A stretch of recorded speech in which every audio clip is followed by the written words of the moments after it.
Ang walang kapantay na martial god, unang yugto. Kabanata 2461, Pagkakaiba ng panahon. Nagpatuloy si Lin Feng sa paglalakad, may mga ilaw na lumilitaw sa paligid niya.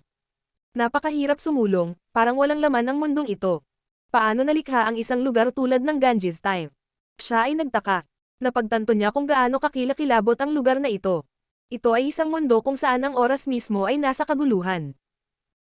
Lin Feng, iba na ang oras sa lugar kung nasaan ka. Hindi lang natin alam kung gaano kaiba ang panahon dito sa panahon sa labas ng mundo. Sabi ng matandang baka sa kanya. Bamantong hininga si Lin Feng at umaasa na mas mabagal ang oras dito. Kung ang oras sa labas ay mas mabilis, kung gayon ang petsa ng kasunduan ay darating ng mas mabilis. Si Lin Feng ay gumugol ng ilang segundo sa isang bagyo kanina habang hinahanap sina Zetian at Qiongsheng. May impresyon siyang matagal na niyang hinahanap ang mga ito, ngunit hindi niya mahanap. Sinubukan din niyang makipag-ugnayan sa kanila, ngunit ang mga Jade Talisman ay hindi gumagana dito. Parang ang link sa kanilang makajos na kamalayan ay naputol mula sa mga anteng-anteng. Itinaas ni Lin Feng ang kanyang ulo habang ang itim na hangin ay bumaba mula sa langit. Nakaramdam si Lin Feng ng nagyayelong lamig, na tumatagos hanggang sa mga buto. Nagpatuloy siya sa paglalakad ng pasulong, na may impresyon na nawalan siya ng oras, at na siya ay gumugol ng napakatagal na oras dito. Lumitaw ang mga puting ilaw, parang tubig. Mabilis na umiwas si Lin Feng. Gayunpaman, ang mga puting ilaw ay naging mas malawak at napuno ang lugar. Hinatak ni Lin Feng ang mahabang mukha, at nagpakawala ng lakas hanggat kaya niya, partikular na ang pag-atake sa isang lugar. Isang butas ang lumitaw sa mga puting ilaw at tumalon si Lin Feng dito. Malakas ang tibok ng puso niya. Talagang delikado ang lugar na iyon. Bigla niyang naramdaman ang ilang orihinal na lakas na gumagalaw patungo sa kanya. Nakatuon siya sa mga pintig ng lupa at langit at ipinikit ang kanyang mga mata. Umabot pa rin sa braso niya ang ilang orihinal na lakas ng tubig. Lumitaw ang singaw sa kanyang braso habang ito ay nasusunog. Sobrang sakit, pero ang mga ngipin lang niya ang nagagawa niya. Parang namamanhid ang sugat niya. A Ridgewater strength yan, sobrang lamig, pero parang nasusunog din. Gaano kasakit? Inilabas ni Lin Feng ang orihinal na lakas ng buhay upang gumaling at kasabay nito, nagpatuloy siya sa paglalakad ng maingat. Unti-unting lumaki ang kanyang balbas. Napunit ang kanyang damit. Mahaba at magulo ang kanyang buhok. Master Ox, ilang oras na ang lumipas? Tanong ni Lin Feng. 12 taon. Sagot ng boses sa utak ni Lin Feng. Umaasa siyang maayos ang Fortune Shrine. Sa mga taong ito, tinanong ni Lin Feng ang kanyang sarili kung bakit ganoon kalakas ang tunay na lakas ng buhay at kung bakit hindi kaya ng Celestial Dawn na lakas na kanilang pinag-aralan. Siya ang Diyos ng sarili niyang mundo kaya nagkaroon siya ng sariling orihinal na lakas, ngunit tinatahak ba niya ang tamang landas? Ano kaya ang magiging hitsura ng kanyang kinabukasan? Lin Feng. Sabi ng matandang baka ng sandaling iyon. Nanigas ang mukha ni Lin Feng. Isang labasan ang lumitaw sa kanyang harapan sa isang bagyo. Ito ang lugar kung saan nakita ni Lin Feng sina Zetian at Qiongsheng. Nandoon ang dalawang anak mo, hindi mo alam kung patay o buhay, gusto mo ba talagang pumasok? Tanong ng matandang baka. Ano kaya ang mangyayari sa loob? Oo, sabi ni Lin Feng, patungo sa butas. Ano man ang mangyari sa loob, kailangang hanapin ni Lin Feng sina Zetian at Qiongsheng. Susubukan ko sa isang clone. Sabi ni Lin Feng. Lumitaw ang mga clone at tumalon sa butas. Mabilis na nakita ng mga clone ni Lin Feng kung ano ang nangyayari doon. Ito ay mapanganib, at ang kanyang mga ordinaryong clone ay walang lakas kaya't hindi sila makalaban doon. Pagkaraan ng mahabang panahon, sinabi ni Lin Feng. Ang aking dalawang anak ay hindi patay. Baka nakahanap sila ng ligtas na lugar. Bubuksan ko ang daan gamit ang isang clone, sa ganoong paraan magiging safe ang tunay kong katawan. Marami sa kanyang mga clone ang tumalon sa butas, at sumunod si Lin Feng.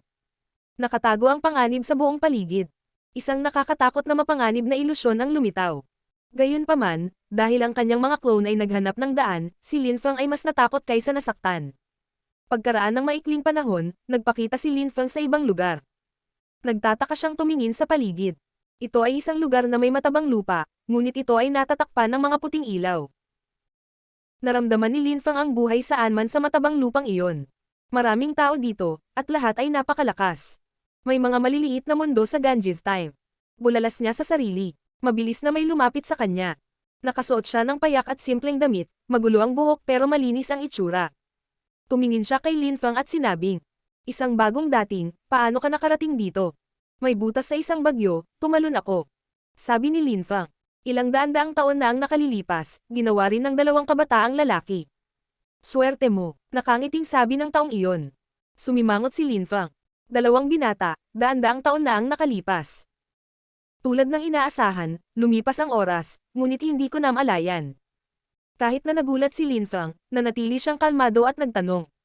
Nasaan sila? Kasama si Mr. Time, kilala mo sila. Kilala ko sila. Mangyaring dalhin ako sa kanila. Sabi ni Linfang. Sige, sumama ka sa akin. Dinala ng lalaki si Linfang sa isang kubo na mababa ang kisame. Isang matandang lalaki at dalawang binata ang naroon, nag-uusap. Zetian, Qiyongsheng. Sigaw ni Linfang. Kumaibat ang kanilang mga puso at itinaas nila ang kanilang mga ulo. Nang makita nila si Linfang, namula ang kanilang mga mata. Ama, sabay na sigaw ni Zetian at Qiyongsheng. Pinagsalikop nila ang kanilang mga manggas at tumalon sa harapan niya. Lumipas ang daan-daang taon, at sa wakas, nandito ka na, ama. Napabuntong hininga si Zetian. Mukha siyang mas mature kaysa sa nakaraan. Si Linfang ay lubos na namangha sa kanyang cultivation level. Si Zetian ay naging isang mataas na antas na saint, tulad niya. Kakaibang ngumiti si Linfang. Siya ay kanilang ama sa loob ng daan-daang taon, ngunit hindi siya nakagugol ng ganoon katagal sa kanila. Kakaiba ang naramdaman. Mabuti, pareho kayong buhay at ligtas. Nabuhayan muli si Linfang. Si Zetian ay naging isang mataas na antas na saint at si Qiyongsheng ay naging isang mababang antas na saint. Pareho silang napakalakas. Pareho kayong hihigit sa akin sa lakas. Tumiti si Linfang. Pareho silang ngumisi. Ipinaliwanag ni Zetian. Tinulungan kami ni Mr. Time. Kung wala siya, hindi kami magiging ganito katatag. Tumingin si Linfang sa ordinaryong mukhang matandang lalaki, na mukhang hindi maarok at misteryoso. Imposibleng makita kung gaano siya kalakas. Lumapit si Linfang sa kanya at yumuko. Ako si Linfang, maraming salamat sa pag-aalaga sa dalawang binata na ito, Master. Hindi na kailangan magpasalamat. Ang talino lang nila, kung hindi, hindi ko na talaga sila matutulungan. Nakangiting sabi ng matanda. Si Zetian ay may likas na orihinal na lakas ng katawan. Madali niyang pag-aralan at maunawaan ang orihinal na lakas. Natuwa ako nang malaman ko iyon. Likas na orihinal na lakas ng katawan. Tumingin si Linfang kay Zetian, naiintindihan na ng kanyang anak ang lahat ng uri ng lakas noong bata pa siya, napakatalino niya. Masiyahan sa iyong oras kasama ang iyong ama. May mga bagay ako na dapat gawin. Nakangiting sabi ni Mr. Time. Tumingin si Linfang kina Zetian at Qiyongsheng. Tanong niya, matagal ka na rito, hindi mo ba sinubukang umalis? Gusto namin, ngunit sinabi ni Mr. Time na hindi ito ang tamang oras. Sagot ni Qiyongsheng, Ama, ang lugar na ito ay isang mahalagang kayamanan ng mag-isa. Sumama ka sa amin. Pagkatapos nito, dinala ng kanyang mga anak si Linfang sa ibang lugar. Pagkaraan ng maikling panahon, nakakita si Linfang ng maraming maliwanag na pasilyo. May iba't ibang lugar sa lahat ng corridors na iyon. Mayroong lahat ng uri ng natural na orihinal na lakas at mapanirang lakas. Nagpa-practice kami ng cultivation dito. Kapag may hindi tayo naiintindihan, tinutulungan tayo ni Mr. Time at sa iba. Ganon kami naging matatag. Ama, naiintindihan ni Zetian ang ilang orihinal na lakas sa pinakamataas na antas. Nakangiting sabi ni Qiyongsheng. Hindi ako gaanong talented, pero nagsasanay ako ng husto sa paglilinang. Huwag kang mag-alala sa akin, tiyak na makakalaban kita balang araw. Oo, gagawin namin. Pagsang-ayon ni Zetian, tumanggo at nakangiti. Magaling mga anak. Malalaki na kayo ngayon. Tara at puntahan natin ang nanay mo. Sabi ni Linfang, tinapik ang kanilang mga balikat. Tumiti siya at dinala sila sa sarili niyang mundo. Meng siya at ikaw ay labis mong ikinatuwa nang makita sila. Rinhai at Yumeng labis din siyang masaya na makita ang kanilang mga apo. Ang paggugol ng oras sa pamilya ay isang magandang bagay. Naroon din si Empress Shi, pinapanood si Linfang at ang iba pa. Naimpluwensyahan siya ni Qiu Yuzin at Xinye, ang kanyang pagiging aloof ay humihina sa paglipas ng panahon. Gusto mo pa ba akong ipaglaban? Tanong ni Linfang sa kanya. Magkahalong naramdaman si Empress Shi. Tinitigan niya si Linfang at ipinikit ang kanyang mga mata, pagkatapos ay umiling. Hindi nakita galit. Ang Brother Netherworlds ay libre ngayon. Nasaktan ko siya. Kaya hayaan mo na, oras na. Tumiti si Linfang. Oras na para kalimutan ang kanilang mga tensyon. Ang walang kapantay na martial god, unang yugto. Kabanata 2462, Niloko. Lumipas ang oras sa mundo ni Linfang sa parehong bilis ng kung saan man siya naroroon. Sa sarili niyang mundo, nagsimulang lumikha si Linfang ng maraming kapaki-pakinabang na bagay. Gumawa pa siya ng lugar sa St. Luc. Sina Zetian at Meng Qing ay magkasamang nagsasanay sa pagtatanim. Pinuntahan ni Lin Feng si Mr. Time. Guro, sabi ni Lin Feng, magalang na yumuko sa harap ni Mr. Time. Bata, ano ang gusto mo sa akin? Tanong ni Mr. Time, nakangiti kay Lin Feng. Master, sabi mo napakatalino lang ng mga anak ko, hindi ako naniniwala sa iyo. Itinuro mo sa kanila ang lahat. Hindi ako magtatanong sa iyo ng mga detalye, bagaman. Gusto ko lang itanong sa iyo. Ano ang pagkakaiba ng oras dito, at oras sa labas ng mundo? Tanong ni Lin Feng. Mukha kang mabangis. Nahaharap ka sa isang mapaminsalang sitwasyon. Sabi ni Mr. Time. Hindi siya sumagot sa tanong ni Lin Feng. Sabi niya, pumunta ka, huwag masyadong magtanong. Wala akong sasabihin sa'yo. Guro, ito ay mahalaga. Pinindot ni Lin Feng na kinakabahan. Maaari ka nang umalis. Walang pakialam na sabi ni Mr. Time. Kumunat ang noo ni Lin Feng. Hindi siya nakaimik. Tinitigan ni Mr. Time si Lin Feng at sinabi, Little Oxy, bakit hindi ka lumabas para maglaro kapag nakita mo ako? Nanigas ang mukha ni Lin Feng. Nagsimulang tumibok ng malakas ang puso niya. Little Oxy. Kumikislap ang mga ilaw. Nang walang ginagawa si Lin Feng, lumitaw ang matandang baka at tumingin sa matandang lalaki sa isang magalang na paraan. Hello Mr. Time. Haha, napakaraming taon na ang lumipas, long time no see. Napakalakas mo, Little Oxy. Natatawang sabi ni Mr. Time. Lalong lumakas ang tibok ng puso ni Lin Feng. Sinabi sa kanya ng matandang baka na ang kanyang amo ay natigil sa Ganges Time sa loob ng maraming taon bago, at naunawaan ang lakas ng oras dito. Ngayon ay sinabi ni Mr. Time sa matandang baka. Matatagal na tayong hindi nagkita.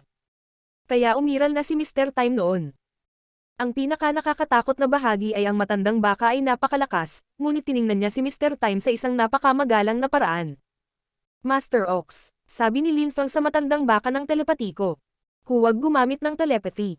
Wala kang mate at algo kay Mr. Time. Diretsyong sabi ng matandang baka. Lin Feng, huwag kang mag-alala. Huwag ka ring magtanong ng kahit ano. Go lang, lubhang kinakabahan si Lin Feng. Tumanggo siya at umatras, ngunit malakas ang tibok ng puso niya. Iyon ba ang sikreto ng Ganges Time? Pagkaalis ni Lin Feng, lumakad ang matandang baka palapit kay Mr. Time at yumuko. Mr. Time, naintindihan ko ang lakas ng oras, salamat sa iyo noong mga araw, maraming salamat. Ngayon, tutulungan mo ba si Lin Feng? Tulong. Kumunat ang noo ni Mr. Time at umiling. Hindi ko siya pinakita sa daan dito. Maswerteng dumating din dito ang kanyang mga anak. Palagi kong tinutulungan ang mga taong hindi namamatay sa Ganges Time at umabot hanggang dito, tulad ng batang babae na iyon, ngunit wala akong pakialam sa binatang iyon. Dumating din dito si Goddess Zuan mula sa Phoenix Clan. Tanong ng matandang baka, nagtataka. Hindi. Nagpunta siya sa ibang lugar, isang lugar kung saan gusto kong magpahinga. Nagpadala ako ng ilang kaalaman sa kanya. Hindi ko akalain na babalik siya. Matako siya. Nakangiting sagot ni Mr. Time at umiling. Paano si Lin Feng? Hindi mo ba siya ilalabas? Tanong ng matandang baka. Pumunta siya dito, ano? Mahal ko ang mga anak niya. Sana manatili sila dito sa tabi ko. Minsan, pwede silang maglakad-lakad para tumuklas ng mga bagong bagay kung gugustuhin nila. Sabi ni Mr. Time, na mukhang nalilibang. Mr. Time, mga disipulo mo ba sila? Tanong ng matandang baka. Bumibilis ang tibok ng puso niya. Iniisip niya na ang mga anak ni Lin Feng ay talagang maswerte, napakaswerte, na lampas sa imahinasyon. Ang ganoong uri ng pagkakataon ay masyadong hindi mailalarawan. Mas swerte pa sila kaysa sa sarili niyang amo. Hindi ko sinabi iyon. Isa lang ang naging alagad ko sa buhay ko, pero masyado siyang nakakadismaya. Nagtataka siyang nakatakas. Nais niyang magkaroon ng malaya at walang harang na buhay sa labas ng mundo. Kapag nakita ko siya ulit, babaliin ko ang mga panya. Kahit ganyan ang usapan ni Mr. Time, masayang ngumiti siya sa alaala. May huling tanong ako, nandito pa ba ang aking guro? Tanong ng matandang baka, nanginginig. Iyon ang isang bagay na matagal na niyang pinagtataka. Sabi ko wala akong sasabihin. Nakangiting sabi ni Mr. Time. Huwag mong subukang makakuha ng isang salita mula sa akin. Gusto kong makakita ng kaunting kaguluhan. Napabuntong hininga ang matandang baka. Hindi siya makakakuha ng sagot. Katulad lang ng huling beses na dumating siya. Sa pagkakataong ito, hindi nasasagutin ni Mr. Time ang mga tanong tungkol sa kanyang amo. Ang kanyang master ay umalis sa isang akma na galit. Ang kanyang Panginoon ay dating hindi kapani-paniwalang cultivator. Sa totoo lang, may masasabi ako sa iyo. Sabi ni Mr. Time sa sandaling iyon. Muling umasa ang matandang baka. Hindi ako nagsinungaling sa binatang iyon. Paunti-unti na siyang swerte. Haharapin niya ang isang sakuna, ngunit ang mga sakuna ay tumutulong sa mga tao na lumaki at maging mature, tama ba? Sabi ni Mr. Time, nakasimangot na parang may nakikita. Hindi alam ni Lin Feng kung ano ang pinag-uusapan ng matandang baka at ni Mr. Time. Hindi niya alam kung sino si Mr. Time. Si Zhe Tian at Qiyong Sheng ay walang sinabi kay Lin Feng, syempre, hindi niya sila sinisisi. Napakalakas ni Mr. Time, kahit ang matandang baka ay tila iginagalang sila ng husto. Kailangan nilang mag-ingat, pati na kapag kausap nila ang sarili nilang ama. Naglakad si Lin Feng sa isang time corridor. Ayon kay Zhe Tian, kailangan niyang maging maingat lamang sa loob ngunit tila, hindi nanganganib ang kanilang buhay habang nasa loob. Pagkaraan ng maikling panahon, dumating si Lin Feng sa harap ng orihinal na lakas ng tubig. Kumalat sa hangin ang mga tunog ng splattering. Hindi na siya makagalaw pa. Orihinal na lakas, na talagang nagmumula sa lupa at langit. Umupo si Lin Feng na naka-cross-legged at tumingin sa tubig. Ang tubig ay umaagos, malambot, walang hugis. Ngunit ang tubig ay maaaring mag-freeze. Ang tubig ay maaaring makapinsala sa mga tao. Sa aking nakaraang buhay, kapag kumukulo ang tubig, maaari rin itong maging lubhang mapanganib at masunog ang mga tao. At ang masunog sa kumukulong tubig ay mas masahol pa kaysa masunog sa apoy. Bulong ni Lin Feng. Hindi mahati ang tubig. Ang isang patak ng tubig ay maaaring maging ilang patak ng tubig. Ang tubig ay maaari ding maging isa muli. Kapag ang dalawang patak ng tubig ay magkasama, sila ay naging isang patak. Kapag bilyon-bilyon at trilyong patak ang magkasama, maaari silang maging talon o lawa. Kailangan kong maunawaan ang lahat ng mga detalye ng tubig upang maunawaan ito sa pinakamataas na antas. Bulong ni Lin Feng. Pumikit siya at nag-aral ng tubig. Ginawa niyang patak ang tubig at sa kanya muling pinagsama ang mga iyon. Tahimik na nag-aral si Lin Feng. Sina Zhe Tian at Qiyong Sheng ay nasa entrance ng corridor, pinapanood si Lin Feng habang kumikislap ang kanilang mga mata. Zhe Tian, bakit tayo tinulungan ni Mr. Time, ngunit ayaw niyang tulungan ang ating ama? Tanong ni Qiyong Sheng ng telepatiko. Akala mo kung sino si Mr. Time? Hindi namin siya maintindihan, parang panaginip lang lahat ng naranasan namin dito. Telepatikong sagot ni Zhe Tian. Oo, si Mr. Time ay parang isang taong down to earth, pero actually halos hindi na siya nakikisali sa mga makamundong gawain. Noong nakaraan, muntik ka nang mamatay, at wala siyang nagawa. Hindi halos, hindi siya nasangkot sa mga makamundong gawain. Sabi ni Zhe Tian. Kumikislap ang kanyang mga mata. Qiyong Sheng, dapat nating ipagpatuloy ang pagsasanay sa paglilinang. Gusto kong makita kung magagawa kong magsama-sama ang mga orihinal na lakas sa loob ng wala pang 100 taon. Sige, mabuti. Pagsang-ayon ni Qiyong Sheng. Umalis na silang dalawa. Simple lang ang buhay sa Ganges Time. Kalaunan ay naunawaan ni Lin Feng ang orihinal na lakas ng tubig sa pinakamataas na antas. Pumunta siya sa sarili niyang mundo at lumikha ng mas maraming Saint Lock at tinulungan ang kanyang mga tao na mag-aral. Lahat sila ay nag-aral ng Celestial Evolution Holy Scriptures. Tuwing 10 taon, nagbibigay si Lin Feng ng mga lecture tungkol sa kung ano ang pakiramdam ng pagiging isang saint. Sinuportahan din niya ang mga pinakanamumukuntanging. Sa loob ng 50 taon, isang saint ang lumitaw sa mundo ng espiritu ni Lin Feng. Si Lin Feng ay nasa isang time corridor, nakatingin sa malayo. Nagkaroon ng isang ilusyon na ilog, isang ilog ng panahon. Sa tuwing nandoon si Lin Feng, nararamdaman niya ang layunin ng oras. Mabilis, mabagal, sa huli, pareho silang oras. Paano kontrolin ang lakas ng oras? Ang lakas ng oras ay kapag maaari mong gawin ang mga bagay ng walang limitasyong mabilis o mabagal. Ang oras ay isang aspeto lamang ng bilis. Iniisip ko kung ilang taon na ang lumipas sa labas ng mundo, bamantong hininga si Lin Feng. Tumalikod siya at umalis sa lugar na iyon. Gayunpaman, tuwing 3 araw, bumalik si Lin Feng sa lugar na iyon at tumingin sa ilog ng oras. Lumipas ang oras ng walang awa, nang walang pakialam sa mga tao. Si Meng Qing, na naging isang saint ay pumunta doon kasama si Lin Feng. Ipinatong niya ang kanyang ulo sa mga balikat nito at ngumiti. Lumipas ang oras, ngunit may mga bagay na hindi mababago ng oras. Ang mga bagay na hindi mababago ng oras. Nagulat si Lin Feng at tumingin kay Meng Qing. Oo, sa tingin mo may kayang baguhin ang panahon. Sa 1,000 o kahit 10,000 taon, isusuko mo ba ako? Sabi ni Meng Qing, nakangiti kay Lin Feng. Hinding-hindi iyon mababago ng panahon. Biglang sabi ni Lin Feng. Sa katunayan, may mga bagay na hindi mababago ng panahon. Ang bilis ng paglipas ng oras ay maaaring iba, ngunit ang mga pag-atake ay pareho kahit na ano. Oras, oras. Bumilis ang tibok ng puso ni Linfang. Tapos, ngumiti siya. Siya ay dinaya. Niloko niya ang sarili niya. Ang walang kapantay na martial god, unang yugto. Kabanata 2463, pag-unawa sa oras. Tumingin si Linfang sa Time River at ngumiti. Master Ox, niloko mo ako. Ang matandang baka ay lumitaw sa likod ni Linfang, mukhang hindi pa rin nababagabag, at nagtanong. Naiintindihan mo, naiintindihan ko, sagot niya. Hayaan mo akong sabihin sa iyo, dahil alam mo ito. Dati, nag-aral ka, at nag-aral ka para tingnan kung mali ka. Mali iyon, naunawaan mong mali ka, ngunit pagkatapos, napagtanto na ang iyong pag-unawa ay mali at ito ay naging isang mahusay na bagay sa huli, tama ba? Bulong ng matandang baka. Naiintindihan ko, ang oras ay hindi isang uri ng lakas, hindi ito isang bagay na ginagamit mo sa pag-atake. Walang pagbabago ang panahon, at hindi rin ito kayang pumatay ng tao. Nakakatanda lang ng tao, yun lang, sabi ni Linfang. Hindi kayang baguhin ng panahon ang mga bagay. Ito ay isang bagay lamang na umiiral. May tubig, apoy, lupa at iba pa, pero may lakas, walang lakas ang oras. Ito ay umiiral, hindi ito nagbabago ng anuman, at iyon lang. Pagkatapos ay itinuro ni Linfang ang ilog ng oras at sinabi. Ayan, lumilipas ang oras dahil ang Ganges Time ay ang orihinal na lakas ng oras. Ang Ganges Time ay orihinal na lakas mismo. Naglalaman ito ng orihinal na lakas ng oras. Nanginginig si Mengching. Ang Ganges Time ay orihinal na lakas. Ang oras ay hindi isang pagsasanib ng orihinal na lakas, at ang pagkabulok ay isang bagay na tumutulong sa mga tao na maunawaan ang orihinal na lakas ng oras. Ang lugar na ito ay purong oras na orihinal na lakas, at ito ay kasing lakas ng iba pang mga uri ng orihinal na lakas na maaari nating pag-aralan. Ngunit ang lugar na ito ay nilikha ng lupa at ng langit mismo. Sabi ni Linfang. Tumiti ang matandang baka at nagsabi.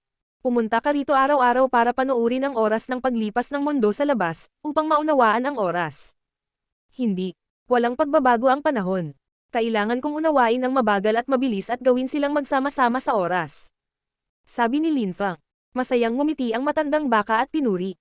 Naiintindihan mo talaga. Master Ox, maaari mong baguhin ang bilis kung kailan lumipas ang oras dahil gumawa ka ng mabilis na fuse kasama ang orihinal na lakas ng oras. Sa makatuwid, maaari mong gawing mas mabilis ang oras, tulad ng maaari mong gawin ng mabilis na fuse kasama ng anumang iba pang uri ng lakas upang gawin itong mas mabilis. Kahit na napakalakas ng kalaban, wala itong mababago maliban kung naiintindihan din nila ang lakas ng oras. Ang Ganges Time ay may pinakanatural na oras na orihinal na lakas dahil ito ay nilikha ng lupa at kalangitan. Naglalaman din ito ng mga purest orihinal na lakas. Sa paglipas ng panahon, ang mga orihinal na lakas ay nagsasama-sama, ang mabagal at mabilis na mga lakas ay isang halimbawa at iyon ang dahilan kung bakit ang oras ay maaaring lumipas ng mas mabilis o mas mabagal sa iba't ibang mga lugar. Ang ipinagtataka ko ngayon ay, anong uri ng lugar ang Ganges Time para sa tunay na? Napabuntong hininga si Linfang. Ito ay isang ipinagbabawal na teritoryo na naglalaman ng perpektong lakas ng oras, at lahat ng uri ng orihinal na lakas. Hindi ko rin alam. Nakangiting sabi ng matandang baka. Ano ang balak mong gawin ngayon? Siyempre, pakiramdam mo ang lakas. Sabi ni Linfang. Nakahawak siya sa kamay ni Mengching at sinabing. Mengching, pumunta ka kay Zetian, lalabas ako. Pagkatapos ay lumayo siya at tumalon sa ilog ng oras. Linfang. Tumawag si Mengching. Sinabi ng matandang baka. Magtiwala ka sa kanya. Noong mga araw, inabot ako ng libu-libong taon upang maunawaan. Mas malakas siya sa akin, magtiwala ka sa kanya. Mabuti. Tumiti si Mengching. Nagtiwala siya kay Linfeng, syempre. Sa labas ng koridor ng oras, si Mr. Time ay nakaupo sa damuhan. Nasa harap niya sina Zetian at Kyongsheng. Matyaga ang iyong ama. Nakangiting sabi ni Mr. Time. Nagulat ang dalawa at nagtanong. Mr. Time, ano pong problema ng ating ama? Tumalon siya sa mga ilog ng panahon. Nakangiting sabi ni Mr. Time. Masarap sa pakiramdam. Dapat pumunta ka rin doon. Ito ay magiging isang bagong lugar. Sa totoo lang, hindi maganda ang pakiramdam ni Linfang. Pagkatapos tumalon sa ilog ng oras, humiga siya roon at ipinikit ang kanyang mga mata. Siya ay nag-iisa, nag-iisa. Hindi naramdaman ni Linfang ang mabagal o mabilis. Kapag pinagsama-sama ang mga orihinal na lakas, imposibleng madama ang mga ito ng isa-isa. Oras ang pangunahing aspeto. Mabilis at mabagal. Bulong ni Linfang. Nais niyang pagsamahin ang mga orihinal na lakas. Una, kailangan niyang maabot ang pinakamataas na antas, at nagkaroon siya ng impresyon na ang kanyang mabagal at mabilis na orihinal na lakas ay hindi malayong maabot ang pinakamataas na antas. Kung ang aking mabagal at mabilis na orihinal na lakas ay umabot sa pinakamataas na antas sa lakas ng oras, at na pinagsama ko ang mga ito kasama ng lupa, walang laman na espasyo, at mga orihinal na lakas ng tubig sa pinakamataas na antas, tiyak na magagawa kong manalo sa labanan. Gayunpaman, napakaraming taon na ang lumipas, ilang taon na ang lumipas sa labas ng mundo. Hindi alam ni Lin Feng. Kung tutuusin, hindi siya makaalis sa Ganges time. Parang panaginip ang kapaligiran sa Imperial Court ng Continent of the Nine Clouds. Naunawaan ng mga tao na maaaring baguhin ng kasunduan ang kapalaran ng buong mundo. Napakaraming malalakas na cultivator ang nagtitipon sa Fortune Shrine. Sila ay mula sa lahat ng dako. Ang Supreme Animal World, ang kontinente ng Nine Clouds, at iba pa. Lahat sila ay pinag-aralan ang mga gusali at kuta ng Fortune Shrine. Mananatili ba sila doon magpakailanman, o masisira ba sila sa isang punto? Gayunpaman, kumalat ang balita na maaaring hindi na magpakita si Lin Feng sa pinakamahalagang sandali. Mayroon ding mga alingaw mula sa Supreme Animal World na si Lin Feng ay pumunta sa Ganges time at maaaring patay na. Walang sinabi ang Fortune Shrine, kaya nasabi ng mga tao ang anumang gusto nila. Sa Fortune Shrine, isang grupo ng mga pangunahing disipulo ang nagtipon. Ang isa sa kanila ay tumingin sa pinuno ng shrine at nagtanong. Hindi pa ba babalik si Mara Deva? Nasa Supreme Animal World pa rin siya. Sabi ng pinuno ng shrine. Any news from Lin Feng? Wala. Nasa Ganges time siya. Malamang napadpad siya doon. Sagot ng pinuno ng shrine. Ang mga alagad ay namangha. Mabilis na nagbago ang mga bagay.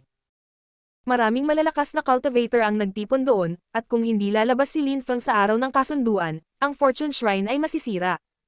Iyon ay isang dahilan na inilagay ng ibang mga shrine. Ang Fortune Shrine ay maaari lamang maghintay kay Lin Feng. Si Meng Qing ay naghihintay kay Lin Feng sa dulo ng koridor. Dumating si Tang Yuyu at sinabi, napakaraming taon na ang lumipas. Bakit hindi na siya bumabalik? Alam ko, di ba? Sagot ni Meng Qing, tumalikod. Napangiti siya. Ganyan siya. Wala siyang pakialam sa panganib. Siya ay natural at walang pigil. Pero dahil nag-aalala rin siya sa atin. Palagi siyang ganyan kapag na-pressure siya. Sabi ni Tang Yuyu, umiling-iling. Ngunit ngayon ay malalaki na ang ating mga binata. Sana matulungan nila siya ng kaunti. Anong pinag-uusapan nyo? Tanong ng isang tao sa sandaling iyon. Inangat ni na Meng Qing at Tang Yuyu ang kanilang mga ulo at ngumiti ng malapad. May lumitaw sa Time River at nakangiti sa kanila. Kumikislap ang magagandang mata ni na Meng Qing at Tang Yuyu. Tinanong nila, hindi mo alam. Araw-araw mo akong namiss, kailangan kong bumalik. Sabi ni Lin Feng na dahan-dahang naglakad patungo sa kanila. Hinawakan niya ang mga kamay nila.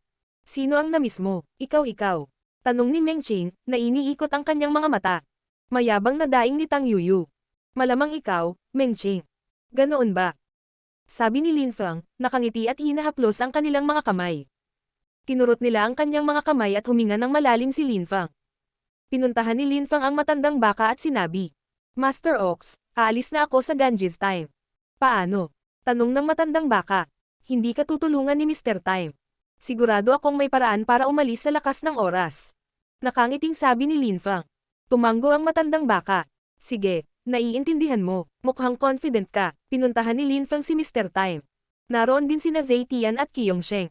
Sinabi ni Lin Feng, Mr. Time, aalis ako kasama ang aking mga anak. Hindi. Sabi ni Mr. Time, umiling-iling. Nagulat si Lin Feng at nagtanong. Bakit? Hindi bakit. Hindi sila aalis. Sabi ni Mr. Time. Hindi nakaimik si Lin Feng.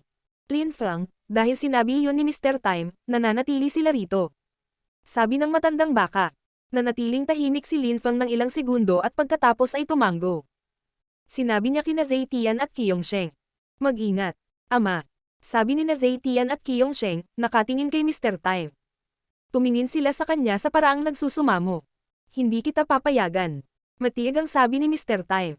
Ingat, magkakaroon ka ng pagkakataong lumabas sa isang punto. Sabi ni Lin Feng. Alam niyang hindi pangkaraniwang tao si Mr. Time.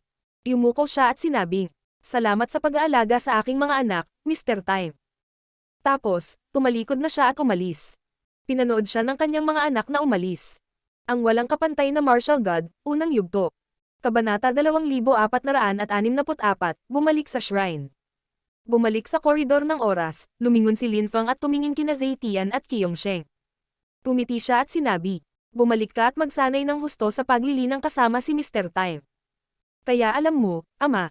Sabi ni Kyongsheng, nakatingin kay Linfang. Sa tingin mo ba tanga ang tatay mo? Tumawa si Linfang. Pagkatapos ay sinulyapan niya ang matandang baka at sinabing, Master Ox, kanina ka pa nakapunta dito, ibig sabihin marunong kang umalis. Sinundan ko ang aking guro noon. Sagot ng matandang baka. Sa pagkakataong ito, susundan mo ako. Alam mo kung paano umalis sa Ganges Time. Tanong ng matandang baka, na umaagos sa kanyang orihinal na anyo. Taon-taon akong naliligo sa mga ilaw ng oras. Natuklasan ko rin ang isang sikreto ng Ganges Time. Kung susundin mo ang isang tiyak na uri ng oras na gumagana ayon sa parehong mga pattern, ikaw ay magiging ligtas.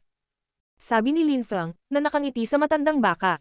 Ibig sabihin, sa mga taong dumarating sa Ganges Time, tanging ang mga nakakaunawa sa oras. At ang mga pattern ng oras ay maaaring umalis mula sa kailaliman nito. Tumiti ang matandang baka, ngunit walang sinabi. Tumakbo siya pasulong. Umalis na tayo. Oo, tumingin si Linfang kay Yuyu at Mengqing, na ayaw iwan sina Kyongsheng at Zetian. Sumigaw siya. Mengqing, Yuyu, kasama nila si Mr. Time at magiging maayos sila. Mengqing at ikaw hindi mo gustong iwan ang kanilang mga anak, ngunit sa huli ay bumalik sila sa mundo ni Linfang. Lumipad si Linfang at ang matandang baka sa mga koridor ng panahon. Master Ox, gusto kong bumalik sa aking mundo para magsanay ng cultivation. Kaya mo bang manguna? Tanong ni Linfang. Sumagot ang matandang baka. Ano? Gusto mong manatili sa likod ko? Master, alam mong hindi iyon ang ibig kong sabihin. Hindi ko lang kayang mag-aksaya ng oras. Kibat balikat ni Linfang. Sabi ng matandang baka. Sige, tumalon ka sa likod ko. Maraming salamat, guro. Tumalon siya sa likod ng baka. Pagkatapos ay nagtanong siya. Master Ox, dahil naiintindihan na natin ang mga pattern ng oras at oras ngayon, ibig sabihin ba nito ay makakabalik tayo ayon sa gusto natin? Oo, kung gusto mong pumunta sa Ganges Time at maanod sa mga ilog ng panahon, magagawa mo. Hindi ko lang alam kung gaano katagal kailangan mong lumabas. Imposible ang paghahanap ng Mr. Time. Napakaswerte mo lang sa pagkakataong ito. Tumiti si Linfang ng pilit. Sa katunayan, hanggang kailan niya kailangang lumabas?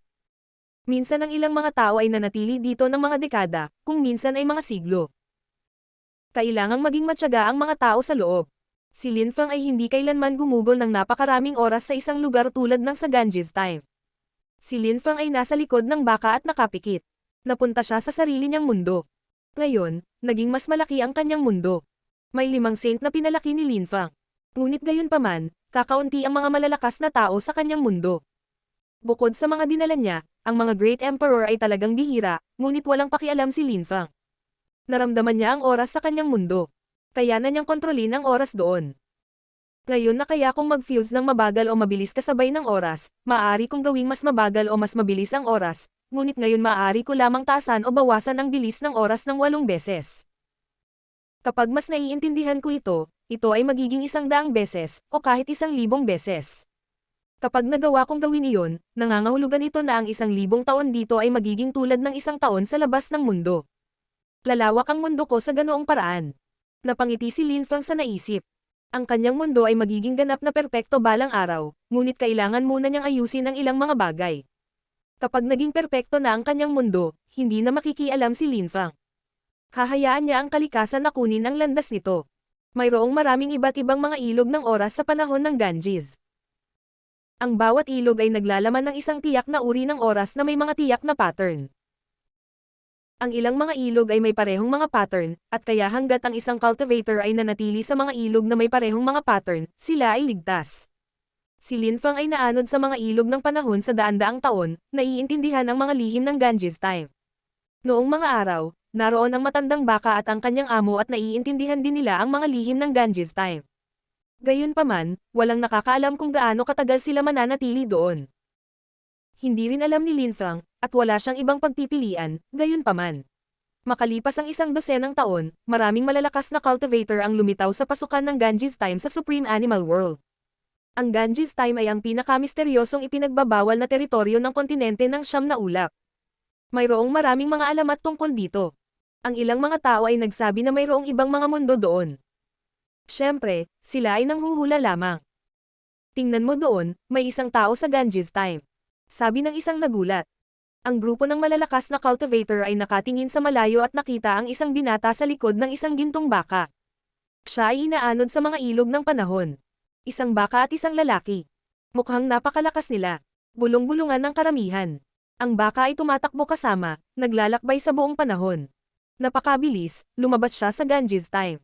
May mga cultivator. Tinitigan ni Linfang ang karamihan. Kumislap ang kanyang mga mata.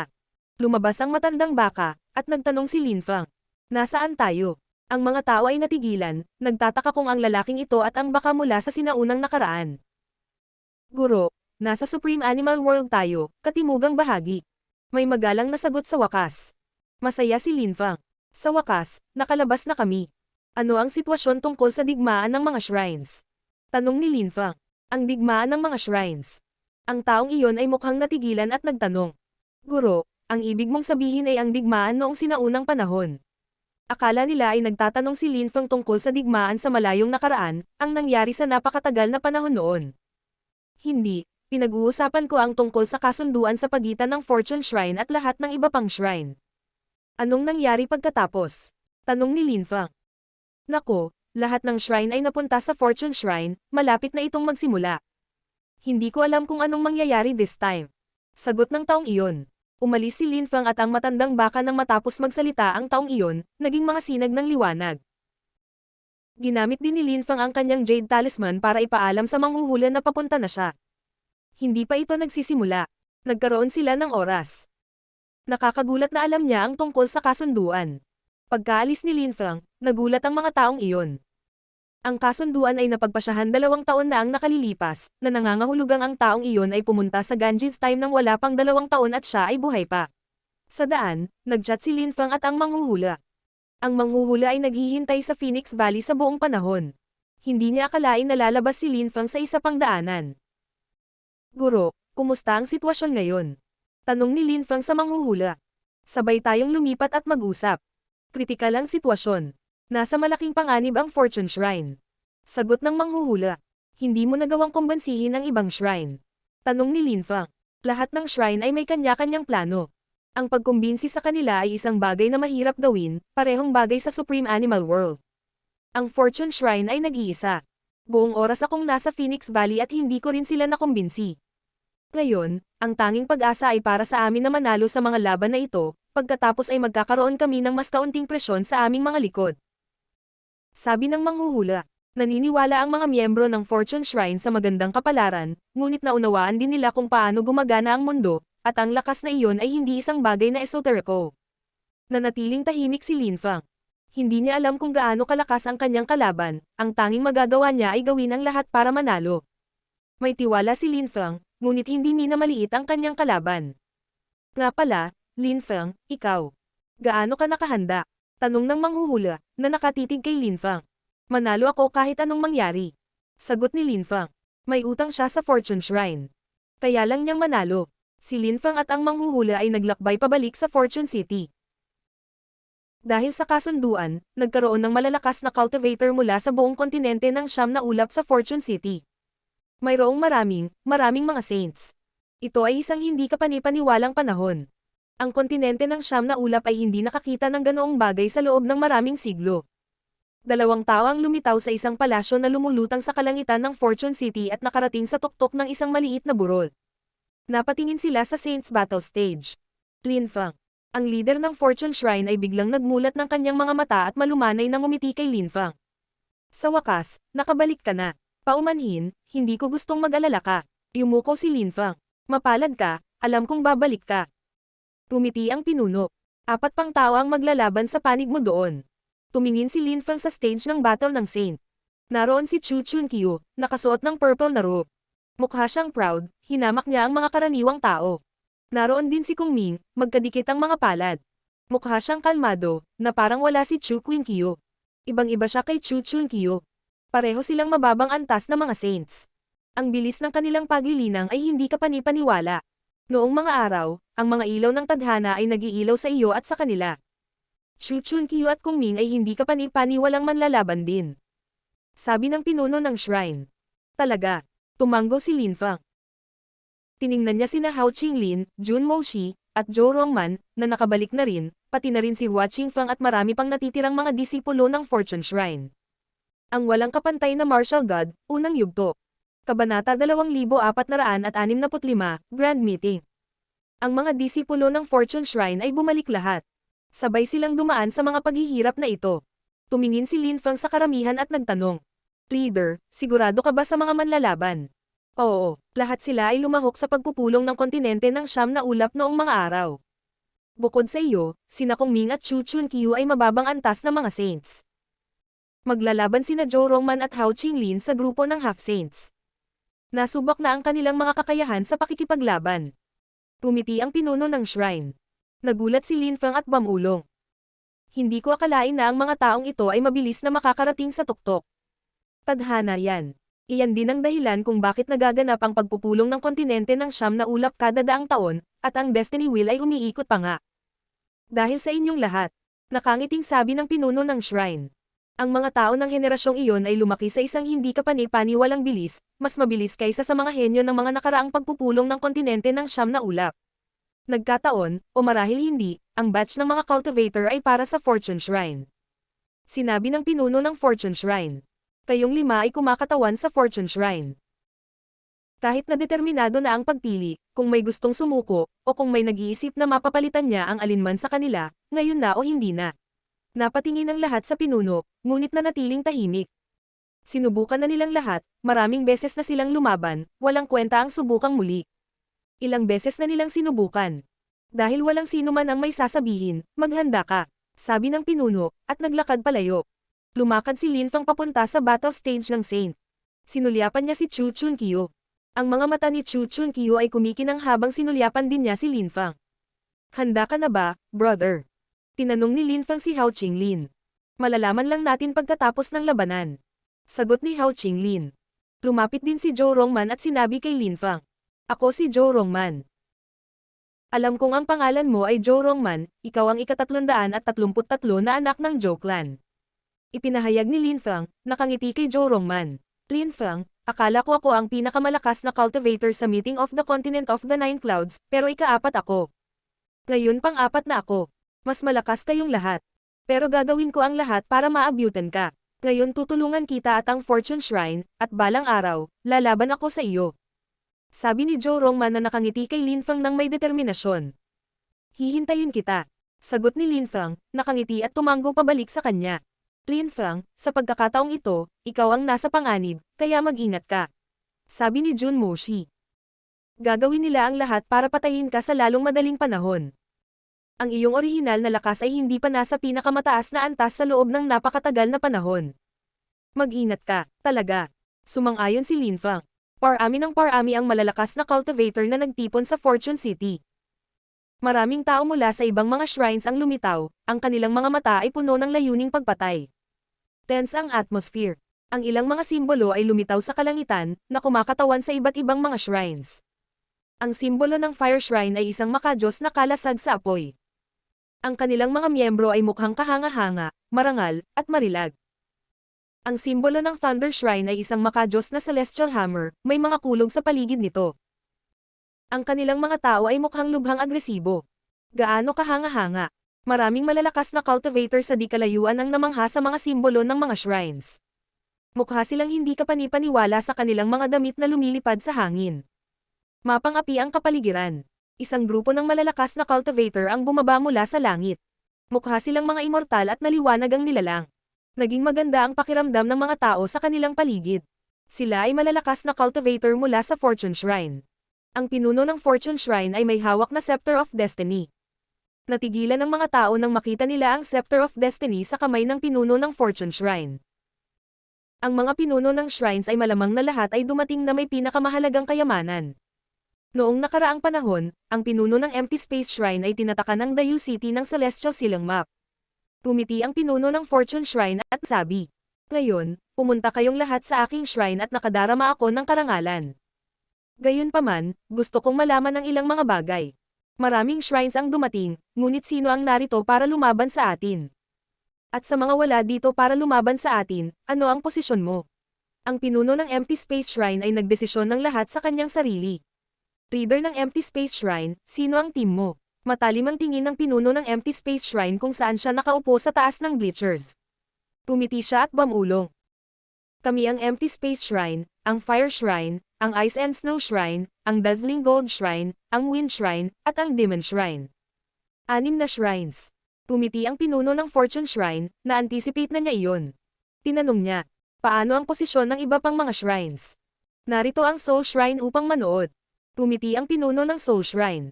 Gusto ng Earth Shrine na maging saksi. Sabi ng pinuno ng Earth Shrine. Ang lahat ng shrine ay nagpahayag ng kanilang mga opinyon maliban sa Light Shrine, na tila wala. Walang shrine ang nagsabing nasa gilid sila ng Fortune Shrine. Magiging saksi rin ang Supreme Animal World. Ang sabi ng nasa katanghaliang gulang na lalaki na mukhang kalmado, ngunit lubhang agresibo. Naantig ako, Dragon Leader. Tumanggo ang Fortune Shrine's leader bilang pagsang-ayon.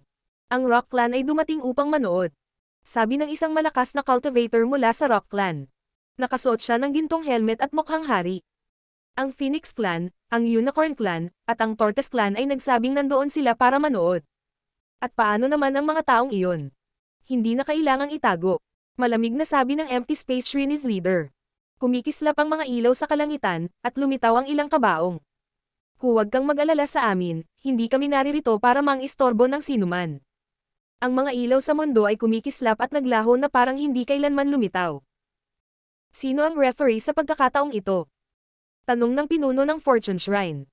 Isang pinuno ng isang shrine, o isang pinuno ng hayop? Sabi ng leader ng Empty Space Shrine, na nakatingin sa mga hindi kabilang sa alinmang panig. Gusto kong magrekomenda ng referee. Sabi ng isang tao sa karamihan. Napatingin ang lahat sa taong iyon, at nakilala siya ng maraming tao. Nandito rin si Tian Roojian. Bumangon si Tian Roojian sa ere at ngumiti. Sigurado akong masisiyahan ang lahat sa referee na gusto kong irekomenda. Sino siya? Tanong ng Empty Space Shrine's leader. Pagkatapos noon, tumingin siya sa malayo at nakita niyang may mga taong dumarating. Maraming tao ang nakasimangot. 3 tao, ang pinuno ng grupo ay isang matanda. Walang kapantay na saint. Maraming tao ang nakasimangot. Tanging isang walang katulad na saint ang maaaring magsagawa ng tungkuling iyon. Ito ay Weapon Master Bing. Siya ay naging isang walang katulad na saint, gaano kalakas. Maraming tao ang napabuntong hininga sa pagkamangha. Dahil ito ay Weapon Master Bing, ang 2 tao sa kanyang tabi ay kailangang maging mga kapwa niya disipulo, ang pinakamahusay na gumagawa ng armas sa mundo. Inirerekomenda mo ang Weapon Master Bing. Walang pakialam na tanong ng Empty Space Shrine's leader. Ang aking guro. Pagwawasto ng Weapon Master Bing, nakangiti at lumulutang sa itaas ng yugto ng labanan. Binabati kita at maligayang pagdating, guro. Guro.